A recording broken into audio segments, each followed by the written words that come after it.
Hello friends, कल की video में हमने faceted system of classification cover किया था। आज की वीडियो में हम एन्यूमरेटिव सिस्टम ऑफ क्लासिफिकेशन पढ़ेंगे।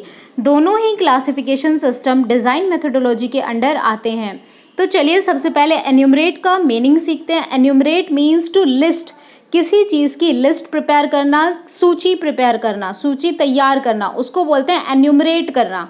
तो एन्यूमरेटिव क्लासिफिकेशन सिस्टम के अंदर क्या होता है, जितने भी सब्जेक्ट्स किसी लाइब्रेरी में अवेलेबल हैं, उपलब्ध हैं, उन सारे सब्जेक्ट की लिस्ट प्रिपेयर की जाती है कुछ सर्टेन कैरेक्टरिस्टिक्स के बेसिस पर, कुछ सर्टेन आधार पर।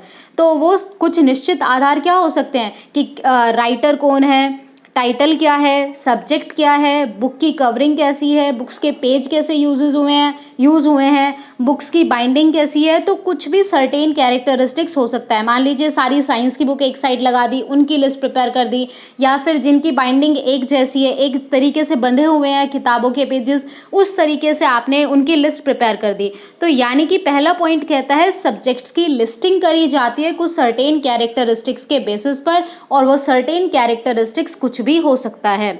सेकेंड पॉइंट में हमें कहा प्री डिफाइंड नोटेशन, यानी कि पहले से ही हर एक सब्जेक्ट का क्लास नंबर निर्धारित किया जा चुका होता है। जब कोई भी किताब लाइब्रेरी में पहुंचती है तब उसको कोई क्लास नंबर नहीं मिलता, मीन्स यहाँ पर कोई नया क्लास नंबर नहीं बनता, पहले से ही यहाँ पर रेडीमेड क्लास नंबर होते हैं, प्री डिफाइंड ये होते हैं, यानी कि प्री डिफाइंड नोटेशन या class number is used in this method.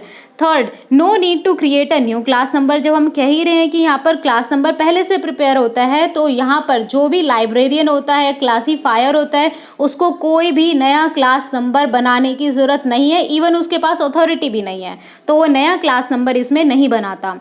Next point कहता है listing can become very long, यानी कि किसी सब्जेक्ट की किताबें आई जा रही हैं, बहुत सारी किताबें हो गई, तो आप कितना नोटेशन यूज़ करोगे, कितना डेसिमल यूज़ करोगे, आप खुद कंफ्यूज हो जाओगे। तो यहाँ पर जो लिस्टिंग है वो काफ़ी लंबी भी बन सकती है। और लास्ट पॉइंट कहता है readymade class numbers are used in enumerative, यानी कि क्लास नंबर यहाँ पर पहले से ही निर्धारित होते हैं, बाद में नहीं बनाए जाते। उसके बाद यहाँ पर जब न्यू किताबें आती हैं, न्यू किताबें आ रही हैं, तो उनको प्लेस दे पाना एक लाइब्रेरी में काफ़ी डिफ़िकल्ट हो जाता है, क्योंकि आपने तो क्लास नंबर पहले से बनाए हुए हैं, आपके पास कोई अथॉरिटी नहीं है नया क्लास नंबर बनाने की, तो इसलिए थोड़ी डिफ़िकल्टी हो सकती है एक क्लासीफायर के लिए। दूसरा, इस सिस्टम को हम मार्क एंड पार्क सिस्टम भी कहते हैं। तो मार्क एंड पार्क सिस्टम क्या कि मार्किंग तो उनकी ऑलरेडी हो चुकी होती है, उनका नोटेशन नंबर पहले से रेडी है। नोटेशन नंबर या क्लास नंबर एक ही चीज़ है, आप दोनों में से कोई भी एक टर्म यूज़ कर सकते हैं। तो इसको मार्क एंड पार्क सिस्टम भी कहा जाता है, एन्यूमरेटिव सिस्टम ऑफ क्लासिफिकेशन को। दूसरा, इसके बेस्ट एग्जाम्पल क्या हो सकते हैं, इसके एग्जाम्पल हैं library of Congress classification system, और दूसरा ड्यूई डेसिमल क्लासिफिकेशन सिस्टम, बोले तो DDC। ये दोनों ही एन्यूमरेटिव क्लासिफिकेशन सिस्टम के अंदर आते हैं। आई होप आपको एन्यूमरेटिव सिस्टम ऑफ क्लासिफिकेशन क्लियर हुआ होगा, एंड अगर नहीं हुआ तो प्लीज़ आप कमेंट बॉक्स में हमें बता सकते हैं। Till then take care, thank you.